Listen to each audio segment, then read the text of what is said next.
bal markana aynu eegno dhinaca iyo magaalada Hargeysa duleedka Jamhuuriyadda Iskeed madax banaanida ugu dhawaaqday ee Somaliland tan iyo 2017 waxa laga furay 4 shirkadood oo waaweyn oo geela dhaqa iyadoo ay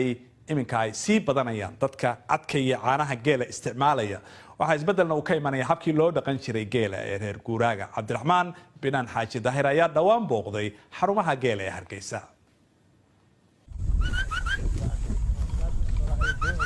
geelu waa boqorka xoolaha la dhaqdo ee Soomaalida magta ayaa lagu bixiyaa iyo yaradka guurka waxa kale oo laga helaa caano iyo cad iyagoo xagga gaadiidkana ay yihiin kuwa isaga goosha dhulka adag ee qarfaha ah ee gaadiidka kale ku adag halka Somaliland dhaqaalaheedu wuxuu ku tiirsan yahay reer guuraaga laakiin iminka ganacsatada ayaa isku dayaysa inay casriyeeyaan habka geela loo dhaqdo waxaanay rabaan inay qaybtooda ka helaan suuqa weyn ee caana geela ee caalamka oo hay'adda qaramada midoobay ee cuntada iyo beeraha ee FAO ay ku qiyaastay 10 bilyan sanadkii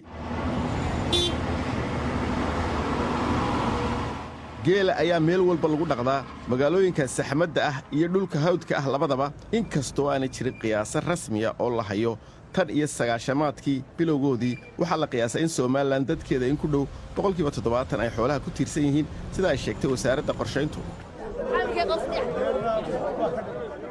seeladda Hargeysa ayaa ah suuq weyn oo geela lagu kala iibsado waxaana Hargeysa maalintii lagu qalaa in ka badan 100 neef sida ay sheegeen mas'uuliyiinta seeladdu tirada xoolaha way dhaqan jirnay oo munaafacadkoodu u yaraan jiray imika laakiin xoolaha munaafacadkoodu dabadiyo gudaha ku wanaagsan yahay dalka gudihiisa aad baa loogu cunaa waxa laga yaabaa magaalada habeenkii 100 awr in lagu qalo weena la dhoofiyo geelo waxa loo dhoofiyaa khaliijka iyo magaraysaa Masar iyo waxa loo dhoofiyaa magaraysaa Suuriya intii ay burburin dad badan ay xoolo tagaan moogta seelada badan buu leeyahay geelo imika meesha jooga ilaa $1,000 iyo ilaa $300 inta u dhaxayso noqonaya laakiin dadka qaar kuma qanacsanaa sida wax loogu kala iibsado seeladda Hargeysa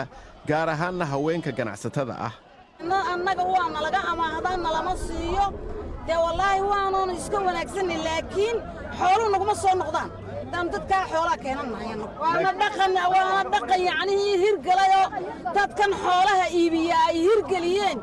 oo iska dhaqan oo haddaad ka fadhiisatana meel kale tagtaanadayno annaga da warshada nooma furo oo dambaa timi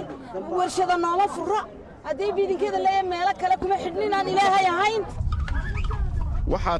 tartiib isu soo bedelaya habkii hore ee geela loo dhaqan jiray waxaana imika bilowday dadaal cusub oo ay horseed ka yihiin ganacsatadu sida Ramad iyo Galool oo ah sharikad geela lagu dhaqo oo ku taala duleedka Hargeysa waxaanay caanahooda u iibgeeyaan magaalada iyagoo xoolahana ka iibiya kawaanada hilibka ee Hargeysa waxaanu imika joognaa xeradii geela waa waqtigii geela la maalay waa fiidadow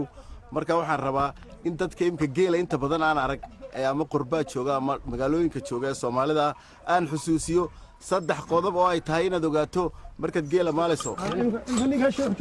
marka aad doonayso geela inaad maasho 3 shay waa muhiim ah hasha aad doonayso inaad caanaha ka maasho waa inaad soo daysaa neefkeedii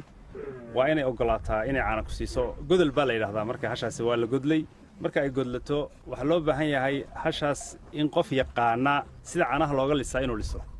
inta marka la helo hashaasi waxa weeyaan waxa kala lisaa dhilka caanaha haddaba geelu sida noolaha kale ee geeska Afrika waxaa la soo gudboonaaday cawaaqibka ka dhashay isbeddelka cimilada iyo abaaraha soo noqnoqonaya ee dhulka Soomaalida ka taagnaa dhawaan sida ay sheegtay warbixin ay ka soo saareen arrimaha cimilada Oxfam 2017 waxay sheegeen in isbeddelka cimiladu xaaladda Afrikada bari uu uga sii dari doono